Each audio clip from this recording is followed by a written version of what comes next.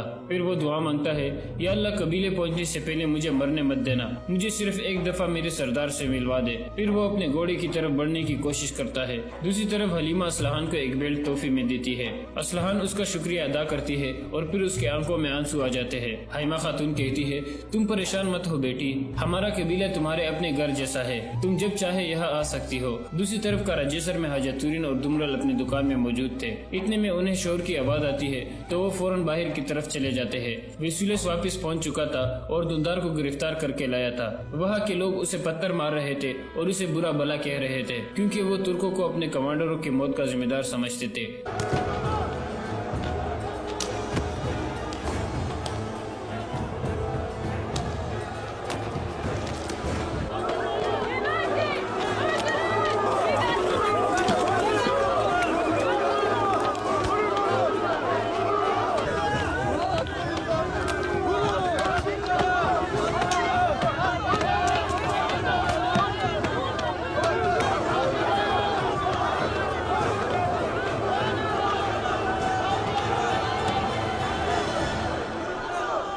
دمرل اور حاجہ تورین یہ سب دیکھ کر حیران پریشان ہو جاتے ہیں، جبکہ ویسولیس بہت خوشگوار موڈ میں ہوتا ہے۔ اورال بھی ایک طرف کھڑا مسکرا رہا ہوتا ہے۔ وہاں کے لوگ بار بار کہہ رہے ہوتے ہیں، لٹکا دو اس کو، مار دو اسے۔ پھر ویسولیس سب کو خاموش کرا کر کہتا ہے، موت اس ترک کے لیے نجات ہے۔ اگرچہ سب ترک ایک جیسے ہیں، لیکن یہ ترک ایک آسان موت کا حقدار نہیں ہے، کیونکہ یہ اس شخص کا بھائی ہے جس نے ہمارے قلعے میں گھس کر ہمارے کمانڈروں کو قتل کیا تھا۔ میں اسے ایک تحفے کے طور پر اپنے شہنشاہ کے پاس لے کر جاؤں گا، تاکہ ہمارے شہنشاہ اپنے ہاتھوں سے ان ترکوں سے انتقام لے سکے۔ سب لوگ گورنر زندہ باد کے نعرے لگانے لگتے ہیں۔ دمرل حاجہ تورین سے کہتا ہے، آپ ہر چیز پر نظر رکھنا، جب ارطغرل صاحب اس قلعے کو تباہ کرنے آئیں گے تو آپ ہماری رہنمائی کریں گے۔ حاجہ تورین کہتا ہے، ٹھیک ہے دمرل، تم جاؤ اور ارطغرل صاحب کو خبر دو۔ پھر ویسولیس کہتا ہے، کمانڈر اپنے آدمی تیار کرو، تم اسے لے کر نکایا جاؤ گے۔ پھر ویسولیس دندار کا مذاق اڑانے لگتا ہے اور اسے مکہ مار کر گرا دیتا ہے۔ دندار کہتا ہے، تمہاری قسمت میرے بھائی کے تلوار پر لکھی جا چکی ہے، میرا بھائی یہ زمینیں تمہارے ہاتھ میں نہیں رہنے دے گا، یہ زمینیں جلد ہمارا وطن بن جائے گی۔ اس پر ویسولیس ہنسنے لگتا ہے اور اسے دوبارہ مارتا ہے اور پھر کہتا ہے، لے جاؤ اس کو۔ یہ سن کر سپاہی اسے دوبارہ لے جانے لگتے ہیں اور اسی کے ساتھ اس قصے کا اختتام ہو جاتا ہے۔ حضرت خالد بن ولید رضی اللہ تعالیٰ عنہ کی زندگی کے خوبصورت واقعات، سیرت خالد بن ولید کی قسط نمبر 28 میں آپ سب کو خوش آمدید کہتے ہیں۔ جہاں ہم اس جگہ تک پہنچے تھے، یمامہ میں شور اٹھا، کچھ لوگ دوڑتے ہوئے بستی سے باہر چلے گئے، عورتیں چھتوں پر جا چڑھی، افق سے گرد کی گٹائیں اٹھ رہی تھی اور یمامہ کی طرف بڑھ رہی تھی۔ آندھی آ رہی ہے، لشکر ہے، کسی کا لشکر آ رہا ہے، ہوشیار خبردار، تیار ہو جاؤ۔ خالد رضی اللہ تعالیٰ عنہ ایک قلعہ نما مکان پر جا چڑھا۔ یہ آندھی نہیں، کسی کی فوج تھی، مرتدین کے سوا اور کس کی فوج ہو سکتی تھی۔ خالد رضی اللہ تعالیٰ عنہ کو افسوس ہونے لگا کہ کسی برے وقت انہوں نے اپنی فوج سے کہا تھا کہ جو گروہ کو جانا چاہتے ہیں چلے جائے۔ گرد کے جو بادل اٹھتے نظر آ رہے تھے، یہ بہت بڑے لشکر کی گرد تھی۔ خالد رضی اللہ تعالیٰ عنہ کے پاس صرف 2000 نفری تھی، یا وہ نفری تھی جو ابھی فوج میں شامل ہوئی تھی۔ اس پر بھی بھروسہ نہیں کیا جا سکتا تھا، لیکن اور ہو بھی کیا سکتا تھا۔ یمامہ کی آبادی تھی، اس میں لڑنے والے آدمی موجود تھے، لیکن یہ خطرہ بھی موجود تھا کہ یہ لوگ دشمن سے مل جائیں گے، اور یہ خطرہ بھی کہ یہ پیٹھ پر وار کریں گے۔ مجاہدین اسلام خالد رضی اللہ تعالیٰ عنہ نے قلعہ نما مکان کی چھت سے للکار کر کہا، بہت بڑے امتحان کا وقت آ گیا ہے۔ اللہ کے سوا تمہارا مددگار کوئی نہیں۔ خالد چپ ہو گئے کیونکہ انہیں دفوں اور ڈولوں کی دمک سنائی دینے لگی۔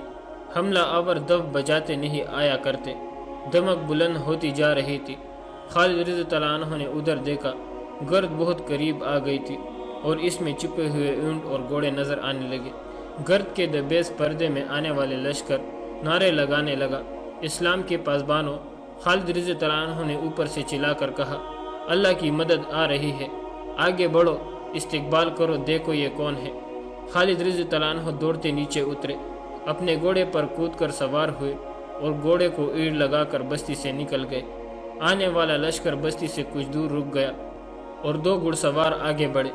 خالد رضی اللہ عنہ ان تک پہنچے اور گھوڑے سے اترے، وہ دونوں سوار بھی اتر آئے۔ وہ مزر اور ربیہ قبائل کے سردار تھے۔ مدینہ سے اطلاع آئی تھی کہ تمہیں مدد کی ضرورت ہے۔ ایک سردار نے کہا، میں 4000 آدمی ساتھ لایا ہوں، ان میں شتر سوار بھی ہے، گھڑ سوار بھی ہے اور پیادے بھی، اور 4000 کی تعداد میرے قبیلے کی ہے۔ دوسرے سردار نے کہا۔ خالد رضی اللہ عنہ نے پھرتے مسرت سے دونوں کو اپنے بازو میں لے لیا اور خوشی سے کانپتی ہوئی آواز میں بولے، اللہ کی قسم، اللہ نے مجھے کبھی مایوس نہیں کیا۔ خالد رضی اللہ تعالیٰ عنہ کے پاس اب 10,000 نفری کا لشکر جمع ہو گیا تھا۔ انہوں نے مزر اور ربیہ کے سرداروں کو اچھی طرح سمجھا دیا کہ انہیں کہاں جانا ہے اور دشمن کتنا طاقتور ہے۔ ہم تمہاری مدد کو آئے ہیں ولید کے بیٹے، ایک سردار نے کہا، ہماری منزل وہی ہے جو تمہاری ہے، مدینہ سے ہمیں اطلاع ملی ہے کہ امیر لشکر تم ہو۔ دوسرے سردار نے کہا، جہاں کہو گے چلیں گے، دشمن جیسا بھی ہوگا لڑیں گے۔ خالد رضی اللہ عنہ نے ایرانی سلطنت کے ایک حاکم ہرمز کے نام پیغام لکھوایا۔ اس وقت عراق ایران کی شہنشاہی کا ایک صوبہ تھا۔ اس کا حاکم یا امیر ہرمز تھا، جس کی حیثیت آج کل کے گورنر جیسی تھی۔ اس کا ذکر پیچھے آ چکا ہے۔ وہ بڑا ہی بدطینت، جھوٹا اور فریب کار تھا۔ کمینگی میں اس کا نام ضرب مثل کے طور پر استعمال ہوتا تھا۔ خالد رضی اللہ عنہ نے اس کے نام خط میں لکھوایا، تم اسلام قبول کر لو گے تو تمہارے لیے امن ہوگا، اگر نہیں تو اپنا علاقہ سلطنت اسلامیہ میں شامل کر دو۔ اس کے حاکم تم ہی رہو گے اور مدینہ کی خلافت کو جزیہ ادا کرتے رہو گے۔ اس کے عوض تمہاری اور تمہاری لوگوں کو سلامتی اور دفاع کی ذمہ دار ہم ہوں گے۔ اگر یہ بھی منظور نہیں تو اپنی سلامتی کے ذمہ دار تم خود ہوگے۔ اللہ ہی جانتا ہے کہ تمہارا انجام کیا ہوگا۔ فتح و شکست اللہ کے اختیار میں ہے، لیکن میں تمہیں خبردار کرنا اپنا فرض سمجھتا ہوں کہ ہم وہ قوم ہیں جو موت کی اتنے ہی عاشق ہے جتنے کہ تم زندگی کے عزیز ہوگے۔ میں نے اللہ کا پیغام تم تک پہنچا دیا ہے۔ خالد رضی اللہ عنہ نے یہ خط ایک ایلچی کو دے کر کہا کہ وہ 2 محافظ اپنے ساتھ لے جائے اور جس قدر تیز جا سکتا ہے یہ پیغام ہرمز تک پہنچائے اور جواب لائے۔ تمہاری واپسی تک میں یمامہ میں نہیں ہوں گا۔ خالد رضی اللہ عنہ نے ایلچی سے کہا، مجھے عراق کی سرحد پر کہیں ڈھونڈ لینا، ابلا کو یاد رکھنا، وہاں سے تمہیں پتہ چل جائے گا کہ میں کہاں ہوں۔ ایلچی کی روانگی کے فوراً بعد خالد رضی اللہ عنہ نے 10,000 کے لشکر کو کوچ کا حکم دے دیا۔ خالد رضی اللہ عنہ کو پتہ نہیں تھا کہ اللہ کی ابھی اور مدد اس کی منتظر ہے۔ امیر المومنین ابوبکر رضی اللہ عنہ نے شمال مشرق عرب کے علاقوں میں آباد 3 قبیلوں کے سردار مزغور بن عاری، ہرملہ اور سلمہ کو پیغام بھیجے تھے کہ وہ اپنے قبیلے کے زیادہ سے زیادہ ایسے آدمی مسنہ بن حارثہ کے پاس لے جائے جنہیں جنگ کا تجربہ ہو اور جو پیٹھ دکھانے والے نہ ہو۔ انہیں یہ بھی لکھا گیا تھا کہ خالد رضی اللہ عنہ اپنی فوج لے کر آ رہا ہے اور وہ ان کا اور اپنے لشکر کا سالار اعلیٰ ہوگا۔ ابلا اور دیگر ایسے علاقوں میں جہاں عربی مسلمان ایرانیوں کے محکوم تھے، صورتحال کچھ اور ہی ہو چکی تھی۔ پہلے مسنہ بن حارثہ نے ان بستیوں کے چند ایک جوشیل نوجوانوں کو ایرانیوں کی فوج چوکیوں اور فوجی قافلوں پر شبخون مارنے کے لیے اپنے ساتھ رکھا ہوا تھا، لیکن اب اس محکوم آبادی میں سے ایک فوج تیار کرنی تھی۔ کچھ فوج تو اس نے اپنے قبیلے بکر بن وائل سے تیار کر لی تھی، جو مدینہ کی ایک سالار اعلیٰ بن حضری کے دوش بدوش عراق کے سرحد کے علاقوں میں مرتدین کے خلاف لڑ بھی تھی۔ مسنہ نے ایرانیوں کے محکوم مسلمانوں کو اطلاع بھیج دی تھی کہ جس قدر جوان آدمی وہاں سے نکل کر باہر آ سکے آ جائے۔ مسلمانوں کا وہاں سے نکلنا خطرے سے خالی نہیں تھا، کیونکہ زرتشوں کی فوج مسلمانوں کی بستیوں پر کڑی نظر رکھتی تھی۔ انہیں معلوم تھا کہ ان پر شب خون مارنے والے یہی مسلمان ہیں۔ اب ایران کی فوج کو نئے احکام ملے تھے۔ یہ احکام جاری کرنے والا عراقی صوبے کا حاکم ہرمز تھا۔ چند ہی دن پہلے کا واقعہ تھا کہ خالد رضی اللہ تعالیٰ عنہ کا ایلچی ہرمز کے دربار میں پہنچا۔ یہ شہنشاہوں کا دربار تھا۔ ہرمز کو جب اطلاع دی گئی تھی کہ مدینہ کے سالار خالد رضی اللہ تعالیٰ عنہ کا ایلچی آیا ہے، تو ہرمز نے چہرے پر نفرت اور روانیت کے آثار پیدا کر لیے تھے۔ میں کسی مسلمان کی صورت نہیں دیکھنا چاہتا، اس نے کہا تھا، لیکن میں دیکھنا چاہتا ہوں کہ وہ کیوں آیا ہے۔ زرتش کی قسم، ایک درباری نے اٹھ کر ہرمز سے کہا، خالد رضی اللہ عنہ کا ایلچی کوئی پیغام لایا ہوگا جو اس کی اپنی موت کا پیغام ثابت ہوگا، لے آؤ اسے اندر۔ ہرمز نے کہا۔ خالد رضی اللہ عنہ کا ایلچی 2 محافظوں کے ساتھ بڑے تیز قدم اٹھاتا ہرمز کے دربار میں داخل ہوا اور سیدھا ہرمز کی طرف گیا۔ 2 برچی برداروں نے سامنے آ کر اسے روکا، لیکن وہ دونوں کے درمیان سے گزر کر ہرمز کے سامنے جا کھڑا ہوا۔ السلام علیکم، ایلچی نے کہا۔ ہرمز آتش پرست کو خالد بن ولید سالار مدینہ کا سلام، جن کا ایک پیغام لایا ہو۔ ہم اس سالار کا اسلام قبول نہیں کریں گے جس کی ایلچی میں اتنی بھی تمیز نہیں کہ ہمارے جاہ و جلال کو پہچان سکے۔ ہرمز نے حقارت سے کہا، کیا مدینہ میں جنگلی اور کنوار آباد ہے؟ کیا تمہیں نہیں بتایا گیا کہ تم ایک شاہی دربار میں جا رہے ہو؟ تمہیں دربار کے آداب نہیں سکھائے گئے؟ مسلمان صرف اللہ کے دربار کے آداب سے آگاہ ہوتا ہے۔ ایلچی نے جرأت سے سر کچھ اور اونچا کر کے کہا، اس انسان کو اسلام کوئی حیثیت نہیں دیتا جو اللہ کے بندوں پر اپنے دربار کا رعب گانٹتا ہے۔ میں تمہارا درباری نہیں، اس سالار کا ایلچی ہوں جسے اللہ کے رسول صلی اللہ علیہ وسلم نے اللہ کی تلوار کہا ہے۔ ہرمز کے سامنے وہ تلوار کند ہو جائے گی۔ ہرمز نے فرعونوں کے سے لہجے میں کہا۔ وہ ہاتھ بڑھا کر تحکمانہ لہجے میں بولا، لاؤ تمہارے اللہ کی تلوار نے کیا پیغام بھیجا ہے۔ ایلچی نے پیغام اس کے ہاتھ میں دے دیا، جو وہ اس طرح پڑھنے لگا جیسے ازراہ مذاق اس نے ایک کاغذ ہاتھ میں لے لیا ہو۔ پیغام پڑھ کر اس نے اسے مٹھی میں اس طرح چوڑ مڑ کر دیا جیسے یہ ایک ردی کا ٹکڑا ہو جسے وہ پھینک دے گا۔ کیا کیڑے مکوڑے یہ خواب دیکھ رہے ہیں کہ وہ ایک چٹان سے ٹکر لے سکیں گے؟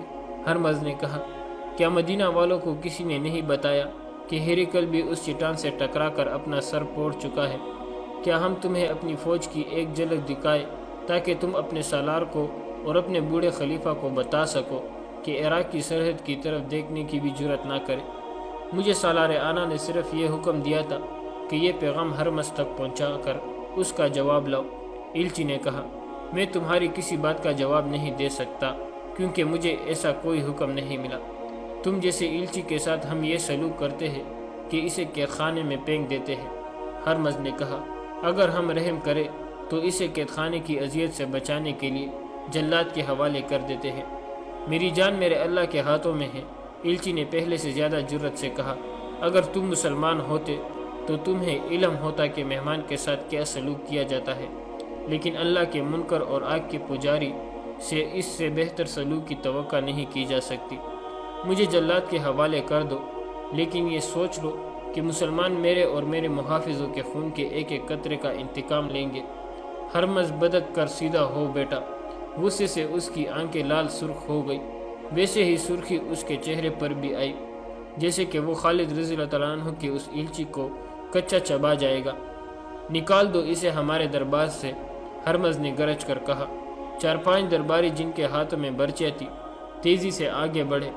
ایلچی کے دونوں محافظوں نے تلواریں نکال لی۔ پہلے وہی دونوں ایلچی کے پیچھے کھڑے تھے، اب وہ ایلچی کے پہلو میں اس طرح کھڑے ہو گئے کہ ان کی پیٹھیں ایلچی کی طرف تھی۔ ہرمز، ایلچی نے بارعب آواز میں کہا، جنگجو میدان جنگ میں لڑا کرتے ہیں، اپنی طاقت کا گھمنڈ اپنے دربار میں نہ دکھا۔ مجھے اپنے سالار کے پیغام کا جواب مل گیا ہے، تجھے ہماری کوئی شرط قبول نہیں۔ کیا یہی ہے تیرا جواب؟ نکل جاؤ اس دربار سے۔ ہرمز نے غصے سے کانپتی ہوئی بلند آواز سے کہا، اپنے سالار سے کہنا کہ میری طاقت کو میدان جنگ میں آزما لے۔ ہرمز کے برچی بردار درباری اس کے اشارے پر رک گئے تھے۔ ایلچی کے محافظوں نے تلواریں نیام میں ڈال لی۔ ایلچی پیچھے کو مڑا اور تیز قدم دربار سے نکل گیا۔ دونوں محافظ اس کے پیچھے پیچھے جا رہے تھے۔ ہرمز نے مٹھی کھولی جس میں خالد کا پیغام چوڑ موڑ کیا ہوا تھا۔ چونکہ یہ پیغام باریک کال پر لکھا ہوا تھا اس لیے یہ مٹھی کھولتے ہی سیدھا ہو گیا۔ ہرمز نے یہ پیغام فارس کے شہنشاہ اور شیر کی طرف اس اطلاع کے ساتھ بھیج دیا کہ وہ مسلمانوں سے مقابلے کے لیے فوری طور پر سرحد کی طرف کوچ کر رہا ہے۔ وہ مسلمانوں کو سرحد سے ہی دور ختم کر دے گا۔ ہرمز کا اقبال بلند ہو، اس کے ایک درباری نے کہا۔ جس دشمن کو آپ سرحد سے دور ہی ختم کرنا چاہتے ہیں وہ پہلے ہی سرحد کے اندر موجود ہے۔ ہرمز نے سوالیہ نگاہوں سے اس کی طرف دیکھا۔ یہ وہ عربی مسلمان ہے، اس درباری نے کہا، جو دجلہ اور فرات کے اس علاقے میں آباد ہے جہاں یہ دونوں دریا ملتے ہیں۔ یہ علاقہ ابلا تک چلا جاتا ہے۔ انہوں نے کب کی سلطنت ایران کے خلاف جنگ شروع کر رکھی ہے۔ مدینہ والوں نے ہم پر حملہ کیا تو یہ مسلمان ان سے مل جائیں گے۔ میں ایک عرض کرنے کی جرت کرتا ہوں، ایک فوجی مشیر نے کہا، کئی دنوں سے اطلاع مل رہی ہے کہ مسلمان جو لڑنے کے قابل ہے یعنی جوان ہے وہ اپنی بستیوں سے غائب ہوتے جا رہے ہیں۔ وہ یقیناً مسنع بن حارثہ تک پہنچ رہے ہیں۔ اس میں کوئی شک نہیں کہ وہ فوج کی صورت منظم ہو رہے ہیں۔ کیا تم نے فرار کا یہ سلسلہ روکنے کے لیے کوئی کارروائی کی ہے؟ ہرمز نے پوچھا۔ فوجی دستے باقاعدہ نگرانی کر رہے ہیں، فوجی مشیر نے جواب دیا۔ اس کے باوجود مسلمان غائب ہو رہے ہیں۔ ہرمز نے غصے اور طنز سے کہا، سرحدی چوکیوں کو ابھی حکم بھیجو کہ مسلمانوں کی بستیوں پر چاپے مارتے رہے۔ ہر بستی کے تمام آبادی کو باہر نکال کر دیکھے کہ کتنے آدمی غائب ہیں اور وہ کب سے غائب ہیں۔ جس گھر کا آدمی غائب ہو اس گھر کو آگ لگا دو۔ کوئی مسلمان سرحد کی طرف جاتا نظر آئے تو اسے پکڑ کر قتل کر دو یا دور سے اس پر تیر چلا دو۔ اس علاقے میں مسلمانوں کی ایک بستی تھی جو سرحد کے بالکل قریب تھی۔ ایرانی فوج کی تھوڑی سی نفری نے اس بستی میں جا کر اعلان کیا کہ بچے سے بوڑھے تک باہر نکل آئے۔ سپاہیوں نے گھروں میں گھس گھس کر لوگوں کو باہر نکالنا شروع کر دیا۔ عورتوں کو الگ اور مردوں کو الگ کھڑا کر دیا۔ سپاہیوں کا انداز بڑا ہی ظالمانہ تھا۔ وہ گالیوں کی زبان میں بات کرتے اور ہر کسی کو دھکے دے دے کر ادھر سے ادھر کرتے۔ انہوں نے اعلان کیا کہ ان آدمیوں کے نام بتائے جائیں اور ان کے گرد دکھائے جائیں جو بستی میں نہیں ہے۔ تمام آبادی خاموش رہی۔ جواب دو، ایرانی کمانڈر نے غصے سے چلاتے ہوئے کہا۔ اسے کوئی جواب نہ ملا۔ کمانڈر نے آگے بڑھ کر ایک بوڑھے آدمی کو گریبان سے پکڑ کر اپنی طرف گھسیٹا اور اس سے پوچھا کہ اس ہجوم میں کون کون نہیں ہے۔ مجھے معلوم نہیں، بوڑھے نے جواب دیا۔ کمانڈر نے نیام سے تلوار نکال کر بوڑھے کی پیٹھ میں گھوم دی اور تلوار زور سے باہر کو کھینچی۔ بوڑھا دونوں ہاتھ پیٹھ پر رکھ کر گر پڑا۔ کمانڈر پھر ایک بار لوگوں کی طرف متوجہ ہوا۔ اچانک ایک طرف سے 8-10 گھوڑے سر پر دوڑ آتے ہوئے۔ ان کے سواروں کے ہاتھوں میں برچیاں تھی۔ ایرانی فوج دیکھنے بھی نہ پائی کہ یہ کون ہے۔ ان میں سے کئی ایک کے جسموں میں برچیاں اتر چکی تھی اور گھوڑے جس طرح آئے تھے اسی طرح سر پر دوڑتے بستی سے نکل گئے۔ ایرانی فوجیوں کی تعداد 40-50 تھی۔ ان میں بگدڑ مچ گئی۔ ان میں سے 8-10 زمین پر پڑے تڑپ رہے تھے۔ گھوڑوں کی قدموں کی دمک سنائی دے رہی تھی جو دوڑتی ہٹتی گئی اور اب پھر قریب آنے لگی۔ اب فوجیوں نے بھی برچیاں اور تلواریں تان لی اور اس طرف دیکھنے لگے جدھر سے گھوڑوں کی آوازیں آ رہی تھی۔ پیچھے سے بستی کی آبادی ان کے اوپر ٹوٹ پڑی۔ ان سپاہیوں میں سے وہی زندہ رہے جو کسی طرف بھاگ نکلے تھے۔ جب سوار بستی میں پہنچے تو انہیں گھوڑے روکنے پڑے کیونکہ ان کی راہ میں بستی کے لوگ حائل تھے جو ایرانی فوجیوں کا کشت و خون کر رہے تھے، جاتے نہیں آیا کرتے۔ دمک بلند ہوتی جا رہی تھی۔ خالد رضی اللہ عنہ نے ادھر دیکھا، گرد بہت قریب آ گئی تھی اور اس میں چھپے ہوئے اونٹ اور گھوڑے نظر آنے لگے۔ گرد کے دبیز پردے میں آنے والے لشکر نعرے لگانے لگا، اسلام کے پاسبانوں! خالد رضی اللہ عنہ نے اوپر سے چلا کر کہا، اللہ کی مدد آ رہی ہے، آگے بڑھو، استقبال کرو، دیکھو یہ کون ہے۔ خالد رضی اللہ عنہ دوڑتے نیچے اترے، اپنے گھوڑے پر کود کر سوار ہوئے اور گھوڑے کو ایڑ لگا کر بستی سے نکل گئے۔ آنے والا لشکر بستی سے کچھ دور رک گیا اور 2 گھڑ سوار آگے بڑھے۔ خالد رضی اللہ عنہ ان تک پہنچے اور گھوڑے سے اترے۔ وہ دونوں سوار بھی اتر آئے۔ وہ مضر اور ربیہ قبائل کے سردار تھے۔ مدینہ سے اطلاع آئی تھی کہ تمہیں مدد کی ضرورت ہے، ایک سردار نے کہا۔ میں 4000 آدمی ساتھ لایا ہوں، ان میں شتر سوار بھی ہے، گھڑ سوار بھی ہے اور پیادے بھی، اور 4000 کی تعداد میرے قبیلے کی ہے۔ دوسرے سردار نے کہا۔ خالد رضی اللہ عنہ نے پھرتے مسرت سے دونوں کو اپنے بازو میں لے لیا اور خوشی سے کانپتی ہوئی آواز میں بولے، اللہ کی قسم، اللہ نے مجھے کبھی مایوس نہیں کیا۔ خالد رضی اللہ تعالیٰ عنہ کے پاس اب 10,000 نفری کا لشکر جمع ہو گیا تھا۔ انہوں نے مضر اور ربیہ کے سرداروں کو اچھی طرح سمجھا دیا کہ انہیں کہاں جانا ہے اور دشمن کتنا طاقتور ہے۔ ہم تمہاری مدد کو آئے ہیں ولید کے بیٹے، ایک سردار نے کہا۔ ہماری منزل وہی ہے جو تمہاری ہے، مدینہ سے ہمیں اطلاع ملی ہے کہ امیر لشکر تم ہو۔ دوسرے سردار نے کہا، جہاں کہو گے چلیں گے، دشمن جیسا بھی ہوگا لڑیں گے۔ خالد رضی اللہ عنہ نے ایرانی سلطنت کے ایک حاکم ہرمز کے نام پیغام لکھوایا۔ اس وقت عراق ایران کی شہنشاہی کا ایک صوبہ تھا۔ اس کا حاکم یا امیر ہرمز تھا، جس کی حیثیت آج کل کے گورنر جیسی تھی۔ اس کا ذکر پیچھے آ چکا ہے۔ وہ بڑا ہی بدطینت، جھوٹا اور فریب کار تھا۔ کمینگی میں اس کا نام ضرب مثل کے طور پر استعمال ہوتا تھا۔ خالد رضی اللہ عنہ نے اس کے نام خط میں لکھوایا، تم اسلام قبول کر لو گے تو تمہارے لیے امن ہوگا، اگر نہیں تو اپنا علاقہ سلطنت اسلامیہ میں شامل کر دو۔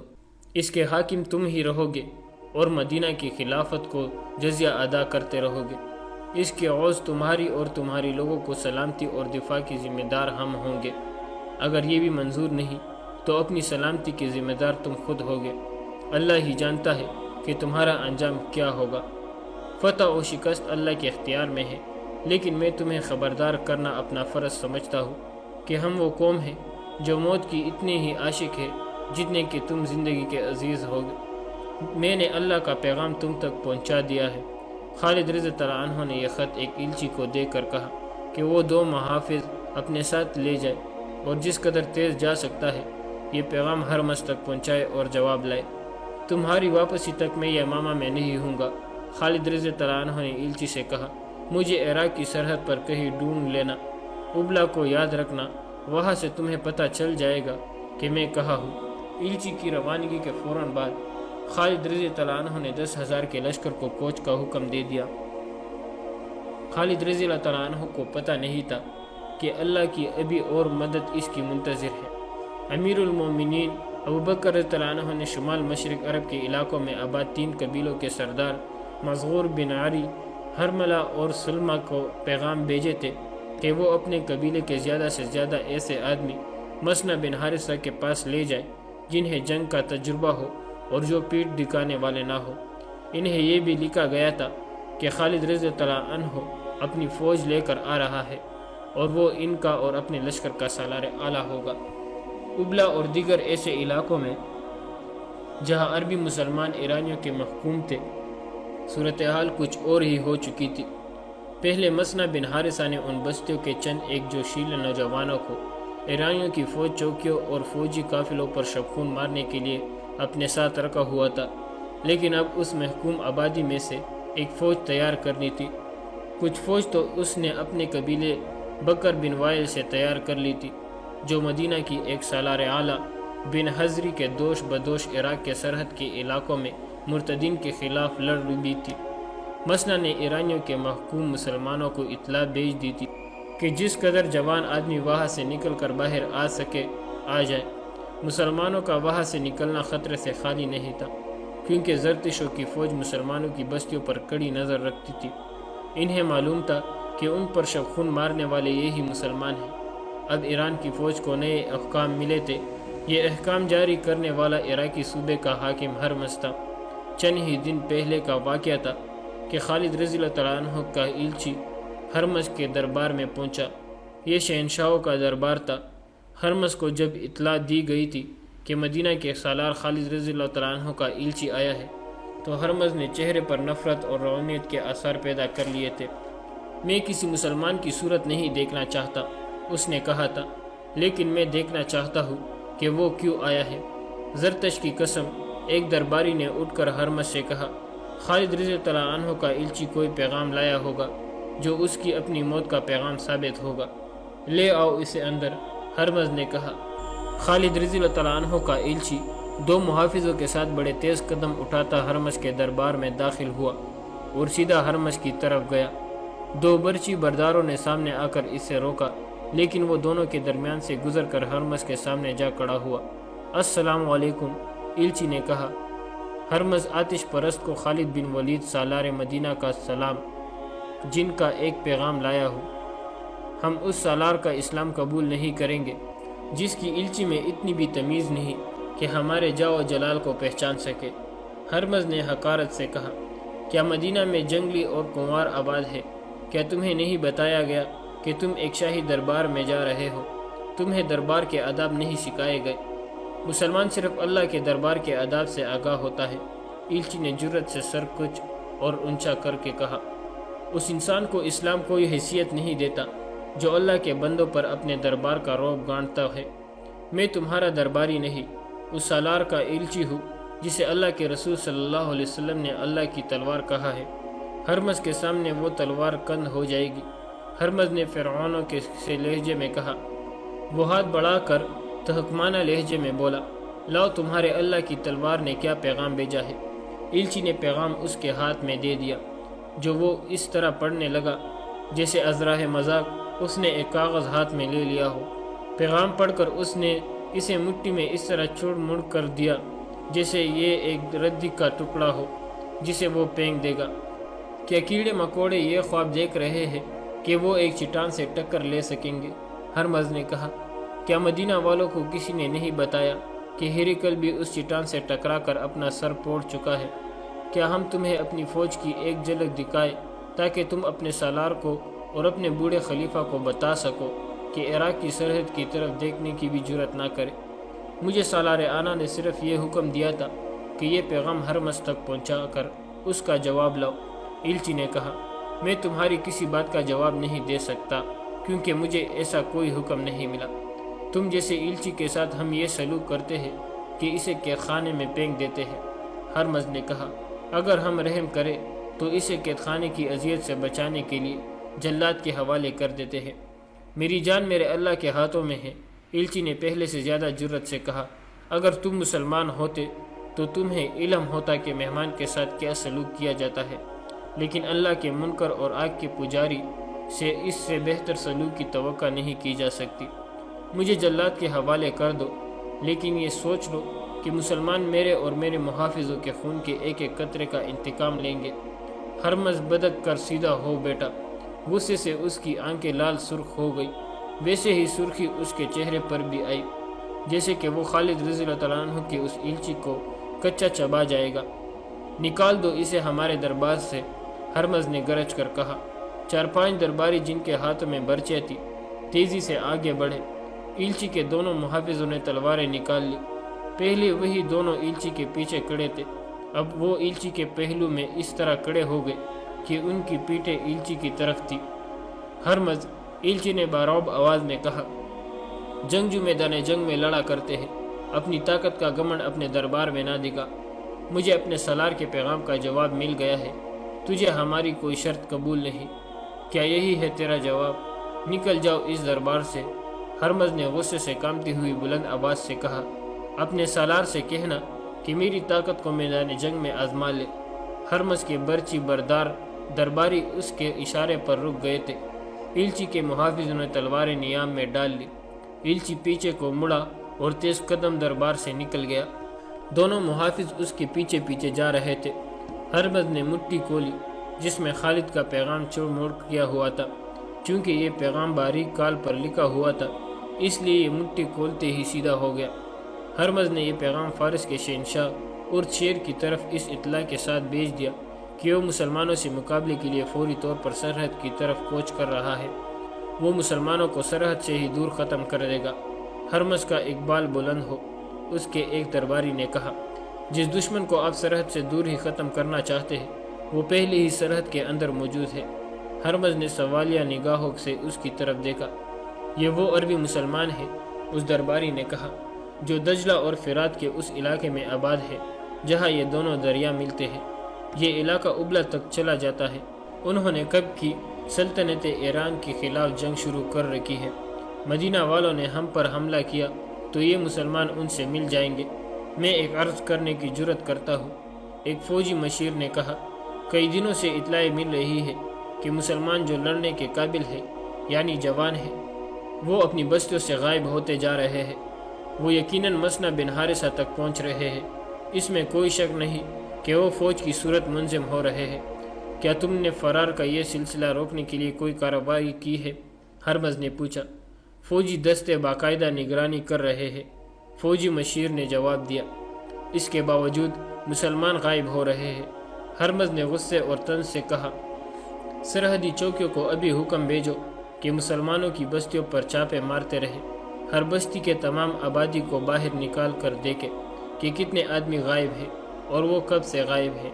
جس گھر کا آدمی غائب ہو اس گھر کو آگ لگا دو۔ کوئی مسلمان سرحد کی طرف جاتا نظر آئے تو اسے پکڑ کر قتل کر دو یا دور سے اس پر تیر چلا دو۔ اس علاقے میں مسلمانوں کی ایک بستی تھی جو سرحد کے بالکل قریب تھی۔ ایرانی فوج کی تھوڑی سی نفری نے اس بستی میں جا کر اعلان کیا کہ بچے سے بوڑھے تک باہر نکل آئے۔ سپاہیوں نے گھروں میں گھس گھس کر لوگوں کو باہر نکالنا شروع کر دیا، عورتوں کو الگ اور مردوں کو الگ کھڑا کر دیا۔ سپاہیوں کا انداز بڑا ہی ظالمانہ تھا، وہ گالیوں کی زبان میں بات کرتے اور ہر کسی کو دھکے دے دے کر ادھر سے ادھر کرتے۔ انہوں نے اعلان کیا کہ ان آدمیوں کے نام بتائے جائیں اور ان کے گرد دکھائے جائیں جو بستی میں نہیں ہیں۔ تمام آبادی خاموش رہی۔ جواب دو، ایرانی کمانڈر نے غصے سے چلاتے ہوئے کہا۔ اسے کوئی جواب نہ ملا۔ کمانڈر نے آگے بڑھ کر ایک بوڑھے آدمی کو گریبان سے پکڑ کر اپنی طرف گھسیٹا اور اس سے پوچھا کہ اس ہجوم میں کون کون نہیں ہے؟ مجھے معلوم نہیں، بوڑھے نے جواب دیا۔ کمانڈر نے نیام سے تلوار نکال کر بوڑھے کی پیٹھ میں گھوم دی اور تلوار زور سے باہر کو کھینچی۔ بوڑھا دونوں ہاتھ پیٹھ پر رکھ کر گر پڑا۔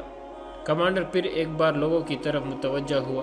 اچانک ایک طرف سے 8-10 گھوڑے سر پر دوڑ آتے ہوئے، ان کے سواروں کے ہاتھوں میں برچیاں تھی۔ ایرانی فوج دیکھنے بھی نہ پائی کہ یہ کون ہے۔ ان میں سے کئی ایک کے جسموں میں برچیاں اتر چکی تھی اور گھوڑے جس طرح آئے تھے اسی طرح سر پر دوڑتے بستی سے نکل گئے۔ ایرانی فوجیوں کی تعداد 40-50 تھی۔ ان میں بگدڑ مچ گئی۔ ان میں سے 8-10 زمین پر پڑے تڑپ رہے تھے۔ گھوڑوں کی قدموں کی دمک سنائی دے رہی تھی جو دوڑتی ہٹتی گئی اور اب پھر قریب آنے لگی۔ اب فوجیوں نے بھی برچیاں اور تلواریں تان لی اور اس طرف دیکھنے لگے جدھر سے گھوڑوں کی آوازیں آ رہی تھی۔ پیچھے سے بستی کی آبادی ان کے اوپر ٹوٹ پڑی۔ ان سپاہیوں میں سے وہی زندہ رہے جو کسی طرف بھاگ نکلے تھے۔ جب سوار بستی میں پہنچے تو انہیں گھوڑے روکنے پڑے کیونکہ ان کی راہ میں بستی کے لوگ حائل تھے جو ایرانی فوجیوں کا کشت و خون کر رہے تھے۔